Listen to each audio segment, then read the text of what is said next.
इस मूवी की शुरुआत एक बिल्डिंग से होती है जिसमें आग लगी होती है और पूरी बिल्डिंग धुएं से भरी होती है। हमारा हीरो किम बिल्डिंग से एक बच्ची को बचाता है और उसे रस्सी की मदद से नीचे ला रहा होता है, लेकिन इतने में रस्सी पूरी तरह जल जाती है और दोनों नीचे गिर जाते हैं। गिरते वक्त किम की आंखों के सामने उसका पूरा बचपन और अब तक की जिंदगी की झलकें आ जाती है। नीचे गिरकर उसकी आंखें खुलती हैं और वह सोचता है शुक्र है मुझे कुछ नहीं हुआ। वह देखता है कि बच्ची सुरक्षित है और अपने पेरेंट्स के पास भाग रही है। अब वह बच्ची के पास जाकर उसका नाम पूछता है, तुम्हारा नाम क्या है? लेकिन बच्ची उसे देखती ही नहीं। वह हैरान हो जाता है कि आखिर कोई उसे देख क्यों नहीं रहा। इतने में किसी की आवाज आती है जो उसका नाम पुकारती है। किम सोचता है शायद उसी बच्ची ने उसे बुलाया होगा। वह फिर से कहता है मेरा नाम किम है, तुम्हारा नाम क्या है बेटी? लेकिन इस बार भी कोई उसे मुड़कर नहीं देखता। तभी उसकी नजर दूसरी ओर जाती है जहाँ दो लोग खड़े होते हैं। उनमें से एक का नाम हे है, ऊंचे कद का आदमी जिसने कोट पहना होता है। दूसरी ओर एक लड़की है बहुत ही क्यूट जिसका नाम है ली। किम उन्हें देखकर कहता है तुम लोग वहाँ क्यों खड़े हो? अगर तुम्हारे सर पर कुछ गिर गया तो। दूसरी तरफ टीम के साथी अपने मरे हुए साथी को घेरे मातम मना रहे होते हैं और वो मरा हुआ आदमी कोई और नहीं बल्कि किम ही होता है। यह देखकर किम चौंक जाता है, पर हे और ली बिल्कुल नॉर्मल खड़े होते हैं जैसे उन्हें कोई फर्क न पड़ रहा हो। ली किम से कहती है हम कुल मिलाकर 3 हैं। तुम्हारे मरने के बाद जब तुम परलोक पहुंचोगे तब वहाँ 49 दिन तुम पर 7 केसेस चलेंगे और उन 7 केसेस में हम 3 तुमको बचाएंगे और तुम्हें पुनर्जन्म दिलाएंगे। यह सब इसलिए हो रहा है क्योंकि तुम पैरागॉन हो जो दूसरों की जान बचाने के लिए अपनी जान कुर्बान करता है। ऐसी घटना 433 साल बाद हुई है। हम हैं तुम्हारे गाइड्स। हे कहता है मैं हूँ असिस्टेंट सिक्योरिटी स्पेशलिस्ट। तुम कंफ्यूज हो रहे हो ना कि तीसरा आदमी कौन है? तीसरा है कैप्टन ग्रिम। तुम्हारे क्रियाकर्म वही कर रहे हैं, पर अभी तक तो वो खाने गए होंगे। इतना कहकर वह मजाक करता है। तभी आसमान से साइक्लोन जैसी कोई चीज आती है जो किम की आत्मा को ऊपर ले जाती है। अब साफ हो जाता है कि किम सचमुच मर चुका है और उसकी आत्मा ऊपर जा रही है, लेकिन उसे विश्वास नहीं होता और वह कहता है मैं अपनी माँ से मिलना चाहता हूँ, उनसे बात करना चाहता हूँ। मगर वह चीज उसकी आत्मा को खींचते हुए ऊपर ले जा रही होती है। कट करके दिखाते हैं कैप्टन ग्रिम को जो गार्डियंस का कैप्टन है। जैसे हे ने कहा था वो सचमुच खाना खा रहा होता है। उसे खाना पसंद नहीं आता तो थोड़ा खाकर उठ जाता है। तभी वह किम की माँ को देखता है। किम का भाई सुयोग उसकी माँ के पास जाता है और कहता है कि चलो हमारे जाने का वक्त हो गया है। कट करके दिखाते हैं कि किम अब परलोक गेट पर पहुंच चुका है। गेट के बाहर लाखों आत्माओं की भीड़ होती है। तभी ली आकर घोषणा करती है ये देखो पैरागॉन आया है, सब साइड हटो और इसे आने दो। तभी वहाँ कैप्टन ग्रिम भी आ जाता है। फिर ली एक पर्ची उठाती है और वहां रखी मूर्ति के मुंह में डाल देती है। जैसे ही पर्ची अंदर जाती है गेट पर एक बड़ा सिंबल चमक उठता है। यह देखकर ली खुश हो जाती है और कहती है तुम जरूर 49 दिन चलने वाली ट्रायल्स में पास हो जाओगे। फिर सब अंदर पहले केस की सुनवाई के लिए जाते हैं। अंदर एक बड़ा ब्रिज होता है जिसके दोनों ओर ज्वालामुखी का लावा फैला होता है। अगर जरा भी बैलेंस बिगड़ा तो सीधा लावा में गिरना पड़ेगा। ब्रिज पर चढ़ते हुए किम से पूछा जाता है सोच कर बताओ क्या तुमने कभी किसी का खून किया है? क्योंकि यह हेल ऑफ मर्डर है यानी कत्ल का केस। यहाँ वही लाया जाता है जिसने किसी का खून किया हो। किम कहता है नहीं मैंने कभी ऐसा कुछ नहीं किया। कैप्टन ग्रिम एक्सप्लेन करता है कुल मिलाकर 7 बार ट्रायल होंगे। हर ट्रायल में तुम्हारे अच्छे बुरे कर्मों का हिसाब होगा। कौन सा ट्रायल पहले आएगा यह कोई नहीं जानता। यह सिर्फ कोइंसिडेंस है कि किम को पहले कत्ल वाला केस मिला है। अब किम कहता है मैंने तो कीड़े मकोड़ों तक को कभी नुकसान नहीं पहुंचाया है। तभी गैंग्रीन जवाब देता है खून का मतलब सिर्फ इतना नहीं कि तुमने किसी को सीधे मार डाला। अगर तुम्हारे किसी काम से किसी की जान गई है तो वह भी खून माना जाएगा। तभी ली आंखें बंद करके किम के सारे कर्मों को स्कैन करती है और कहती है अभी पता चल जाएगा कि तुमने कभी खून किया है या नहीं। कट होता है और हमें एक फ्लैशबैक दिखाते हैं। किम अपने साथ काम करने वाले एक आदमी को मरने से बचा नहीं पाता और उसी वजह से उसकी मौत हो जाती है। अब कट होता है और किम को दिखाते हैं। वह एक सर्कल में खड़ा होता है। वहाँ जमीन हिलने लगती है। बीच में लावा से भरा गड्ढा होता है। उसमें कई लोग गिरकर तड़प रहे होते हैं। उनमें से कुछ लोग किम से मदद मांगते हैं प्लीज हमारी मदद करो। किम तो मदद करने वाला इंसान है। वह खुशी खुशी उन लोगों की मदद करने की कोशिश करता है। तभी वहाँ न्याय का देवता यम आता है। गरजती आवाज में पूछता है तुमने लोगों को बचाने की कोशिश क्यों की? उसकी आवाज सुनकर किम कांप जाता है और लगभग गड्ढे में गिरने लगता है। यमदेव के पास 2 वकील भी खड़े होते हैं। उनमें से एक देवता को बताता है इसने अपने साथी को बचाया नहीं, उसी वजह से ऑफिसर मर गया था। यह बहुत बड़ा जुर्म है। पहला वकील बार बार वही डायलॉग बोलता है। दूसरे वकील को दिखाते हैं मोटा आदमी जो खानदानी रईस लगता है। उसकी हरकतों से साफ झलकता है कि उसे आलस की आदत है। वह भी नींद से उठकर वही डायलॉग दोहराता है, इसने अपने साथी को मरने दिया, इसे कम से कम 50 साल की सजा होनी चाहिए। तभी यमदेव गुस्से में बोलते हैं, तुम लोगों को समझ नहीं आता क्या? ये आदमी पैरागॉन है, जिसने अपनी जान जोखिम में डालकर दूसरों की जान बचाई। इसे सजा नहीं, इनाम मिलना चाहिए। यह सुनकर मोटा वकील शर्मिंदा हो जाता है और अपनी बात बदल कर कहता है, कम से कम 50 की जगह 5 साल की सजा हो। अब गार्डियंस गैंग्रीन किम के पक्ष में आकर कहते हैं, ऑब्जेक्शन। और फिर गैंग्रीन विस्तार से बताता है, असल में उस हादसे में किम के साथी ने खुद उससे कहा था कि मेरी फिक्र मत करो, जाकर दूसरों को बचाओ। किम ने वही किया और उस एक्सीडेंट में फंसे 8 लोगों की जान बचाई, इसीलिए उसे दोषी नहीं ठहराया जा सकता। यमदेव ध्यान से सब सुनते हैं, फिर मुस्कुराते हुए कहते हैं, हाँ, तुमने अपने साथी को नहीं बचाया, यह तुम्हारी गलती थी, लेकिन उस दिन तुमने 8 लोगों को बचाया, यह बहुत बड़ा पुण्य है। इस पहले इम्तिहान में तुम पास हो, अब अगले केस की सुनवाई के लिए आगे बढ़ सकते हो।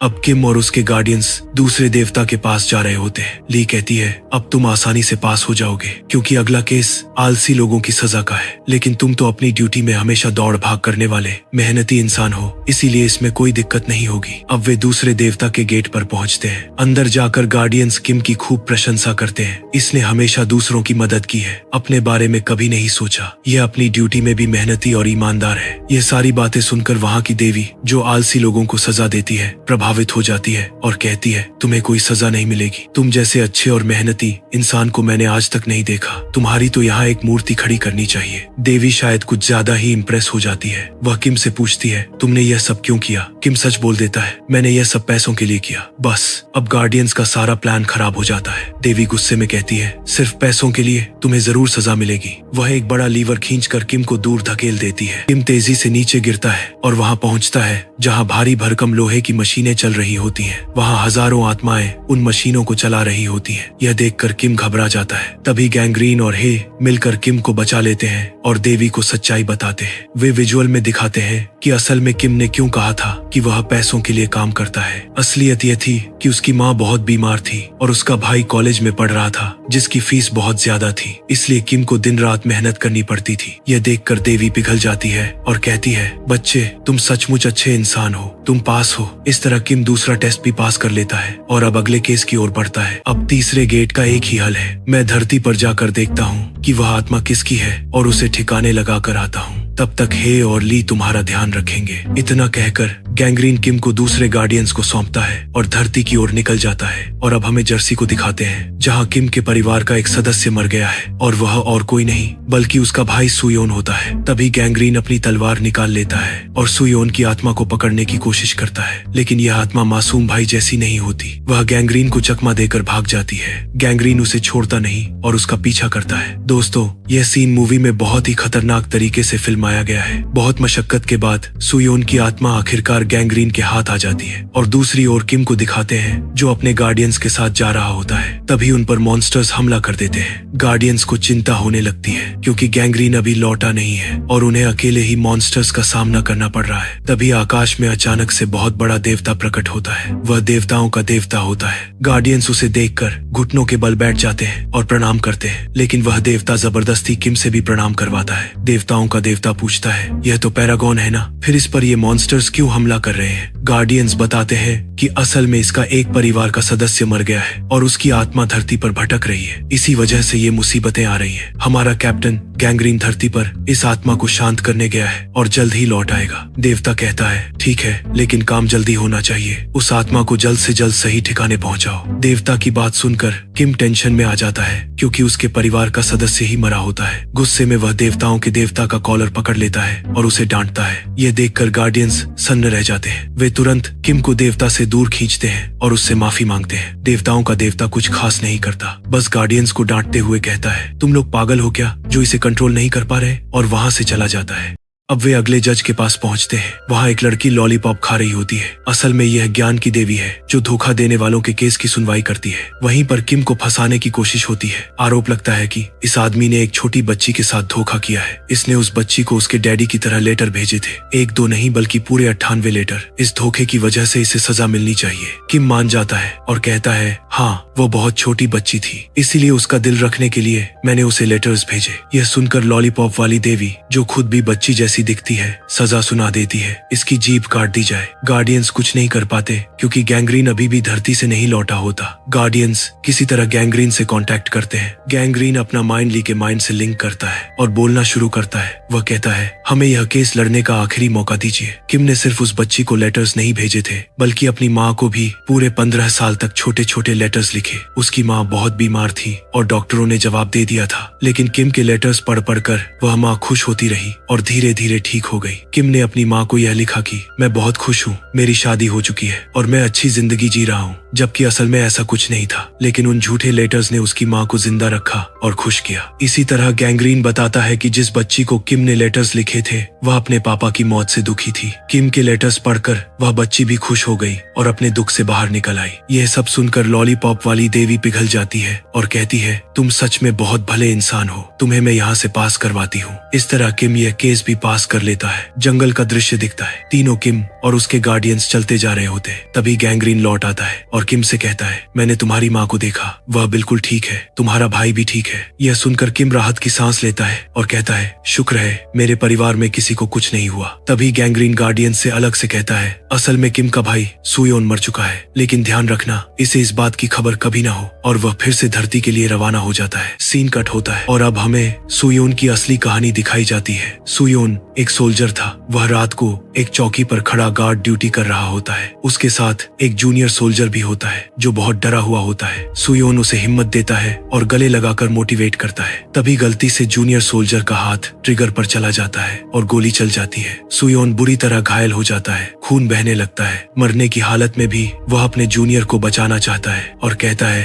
तुम बस रिपोर्ट पूरी कर दो और किसी को सच मत बताना, वरना तुम मुश्किल में फंस जाओगे। फिर वहाँ उनका कर्नल आता है। कर्नल सुयोन को देखकर घबरा जाता है क्योंकि उसने ही जूनियर को इस ड्यूटी पर लगाया था। डर के मारे कर्नल और जूनियर मिलकर सुयोन की लाश को छुपाने का फैसला करते हैं। सीन कट करके हमें किम को दिखाया जाता है। अब वह तीनों अटलांटिक जैसी किसी बर्फीली जगह पर चल रहे होते हैं। तभी अचानक वहाँ तेज स्नो स्टॉर्म आ जाता है और रास्ते में कई अड़चने आने लगती हैं। इस पर किम पूछता है, मेरे परिवार में तो सब ठीक है, पर फिर भी इतनी अड़चने क्यों आ रही हैं? तभी उन्हें एक रोप कार नजर आती है और सब उस पर चढ़ जाते हैं। अगले सीन में हमें फिर सुइयों को दिखाया जाता है। वो मरा नहीं होता बल्कि अभी भी जिंदा होता है, लेकिन कर्नल और जूनियर सोल्जर को ये बात पता नहीं होती, इसलिए वे उसे दफना देते हैं। फिर वे उसकी माँ के पास जाकर कहते हैं, आपका बेटा आर्मी ज्वाइन करने के बाद कहीं भाग गया। झूठ पर झूठ बोलकर वे उसकी माँ को दुखी कर देते हैं। यह दृश्य देखकर गैंग्रीन बहुत भावुक हो जाता है क्योंकि उसके अपने पिता भी युद्ध में इसी तरह लाशों के बीच गुम हो गए थे। सीन कट होता है। अब हमें हॉल ऑफ जस्टिस दिखाते हैं, यानी वह जगह जहाँ धोखा देने वालों को सजा दी जाती है। ऐसे लोगों को एक कांच के बॉक्स में बंद करके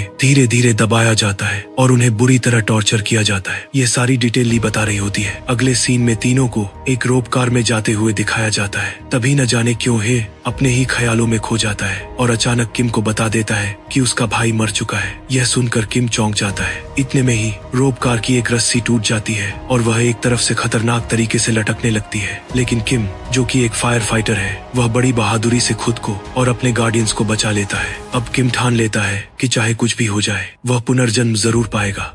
कट करके दिखाते हैं कि अब गैंग्रीन उसी जगह पर खड़ा है जहां सुइयों को दफनाया गया था। तभी हे आता है और पूछता है कि आप यहाँ क्या कर रहे हैं? उन आत्माओं को मिटाना आपका काम है, फिर यहाँ बेकार वक्त क्यों बर्बाद कर रहे हैं? उसकी बात सुनकर गैंग्रीन गुस्से में आ जाता है। दोनों में झगड़ा होता है। गैंग्रीन चिल्लाता है कि यहाँ मैं सीनियर हूँ या तुम, मुझसे सवाल करने का तुम्हें कोई हक नहीं। अपना काम मैं अच्छी तरह जानता हूँ, तुम अब जाओ और अपना काम संभालो। हे बिना कुछ कहे वहाँ से चला जाता है। कट करके दिखाते हैं कि किम और गार्डियंस गेट के अंदर जा रहे हैं। यह जगह है बेट्रेयल का नर्क, विश्वासघात का स्थान। यहाँ की देवी जेक है। पैरागन होने के नाते किम को यहाँ फ्री पास मिल जाता है। बिना ज्यादा मेहनत किए वह यहाँ से भी पास हो जाता है। कट करके धरती पर दिखाते हैं। गैंग्रीन उस जूनियर सोल्जर को देखता है जिसने गलती से सुइयों पर गोली चला दी थी। कर्नल ने उस सोल्जर को कुछ पैसे और छुट्टी दे दी थी और कहा था, जाओ मजे करो, जब तक तुम वापस आओगे सब ठीक हो जाएगा, तुम्हारा अपराध भी हल्का पड़ जाएगा। यह दृश्य सुइयों की आत्मा देख रही होती है। कट करके दिखाते हैं कि वह 2015 में जाकर आखिरी बार कर्नल को मारने की कोशिश करता है, लेकिन गैंग्रीन वहाँ आ जाता है। सुइयों की आत्मा वहाँ से भाग जाती है, पर गैंग्रीन उसका लगातार पीछा करता है। आखिर में वह उसे पकड़कर एक बिल्डिंग से बांध देता है। गैंग्रीन कहता है, देखो,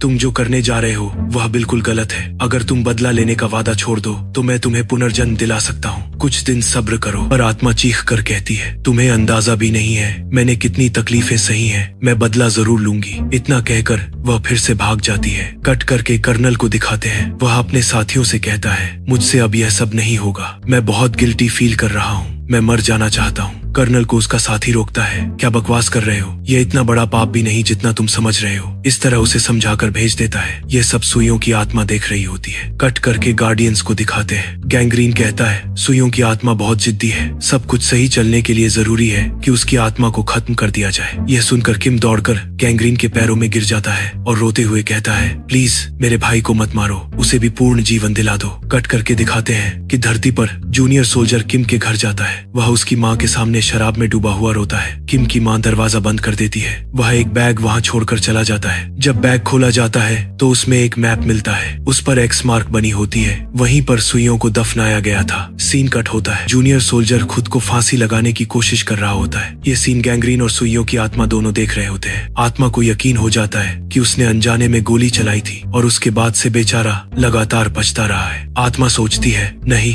मैं इसे मरने नहीं दूंगा। वह गैंग्रीन से विनती करता है, प्लीज इसे बचाओ। गैंग्रीन कहता है, ठीक है, लेकिन प्रॉमिस करो कि अब मेरी बात मानोगे। सुइयों की आत्मा मान जाती है। तब गैंग्रीन सोल्जर को बचा लेता है। कट करके दिखाते हैं कि टीम को हेलो फाइनल लैंड लाया गया है। वहाँ पत्थर के दो रूप लड़ रहे हैं। एक बड़ा पत्थर है और दूसरा छोटा। बड़ा पत्थर छोटे को पीट रहा है। यह दृश्य प्रतीक है कि बचपन में किम ने अपने छोटे भाई को पीटा था। उस समय उसकी माँ बहुत बीमार थी। गुस्से में उसने अपनी माँ की जान लेने की भी कोशिश की थी। सुइयों ने उसे रोका था। इसी वजह से किम ने भाई को खूब पीटा था और घर छोड़कर भाग गया था। ये जानकर हेलो फाइनल लैंड का देवता कहता है, इसे तो सजा जरूर मिलेगी। टीम को सजा के लिए तैयार किया जाता है, लेकिन ली गैंग्रीन से हेल्प मांगती है और गैंग्रीन फिर से ली के माइंड से कनेक्ट होता है। अब ली के माध्यम से वह कहता है, ये हमारा आखिरी गेट नहीं है, इसके बाद भी एक गेट बाकी है। इन इल्जामों का असली हिसाब किताब वही होगा। देवता गैंग्रीन की बात मान लेते हैं और चेतावनी देते हैं, अगर उस आखिरी गेट पर ये सारे इल्जाम सही साबित हुए तो किम को कठोर सजा दी जाएगी। और सिर्फ वही नहीं, तुम तीनों गार्डियंस को भी कभी पुनर्जीवन नहीं मिलेगा। तुम्हारी सारी शक्तियां छीन ली जाएंगी। ये सुनकर गार्डियंस गहरी सोच में पड़ जाते हैं। कुछ देर की खामोशी के बाद वे इस फैसले को मानने के लिए तैयार हो जाते हैं।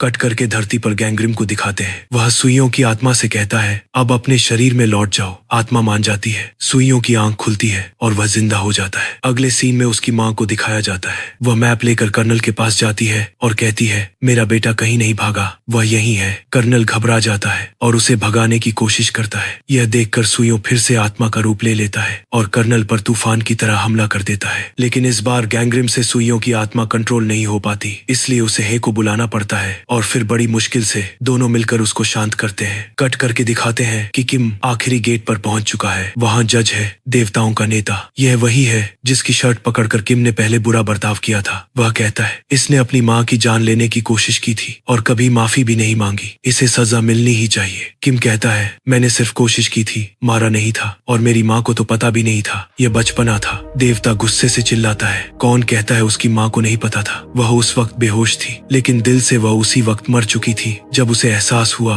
कि उसका बेटा उसकी जान लेना चाहता है। मैं इसे सजा जरूर दूंगा। जब किम को पता चलता है कि उसकी माँ उस वक्त पूरी तरह होश में थी और उसने उसकी हर एक हरकत अपनी आंखों से देखी थी, ये सुनकर किम का पूरा शरीर सुन्न पड़ जाता है और वह फूट फूट कर रोने लगता है। वह देवता के पैरों में गिरकर गिड़गिड़ाते हुए कहता है, मुझे मेरी माँ से एक बार मिला दीजिए, मैं उनसे माफी मांगना चाहता हूँ, ये मेरी आखिरी ख्वाहिश है। देवता कहता है, तुम्हारे पास 15 साल थे, तुमने कभी माफी नहीं मांगी, अब मरने के बाद याद आई। कट करके दिखाते हैं कि सुइयों की आत्मा उसकी माँ के सपने में जाती है और कहती है, माँ अब मैं तुमसे नहीं मिल पाऊंगा, मुझे परलोक में नौकरी मिल गई है। उसकी माँ रोते हुए उसे विदा करती है। तब सुइयों अपनी माँ से कहता है, माँ तुम्हें याद होगा कि कई साल पहले किम ने तुम्हें जान से मारने की कोशिश की थी, तुम शायद भूल भी गई होगी, लेकिन किम कई सालों से इस बात पर पछता रहा है। बचपन में की गई इस गलती के लिए वह दिन रात मेहनत करता रहा, पैसे कमाकर हमें भेजता रहा और हर दिन इसी सोच में जीता रहा। यह सुनकर उसकी माँ कहती है, मुझे तुमसे कोई शिकायत नहीं है, गलती तो मेरी ही थी कि मैं तुम दोनों की ठीक तरह देखभाल नहीं कर पाई, मुझे माफ कर दो बेटा। ऐसा कहकर वह सुइयों को गले लगाकर रोने लगती है। यह पूरा दृश्य परलोक में खड़े गार्डियंस और देवताओं का देवता देख रहे होते हैं। किम अपनी माँ को गले लगाकर माफी मांगता है। यह देखकर सबकी आंखें भर आती हैं और वहाँ खड़ा वकील तो फूट फूट कर रोने लगता है। आखिर में देवताओं का देवता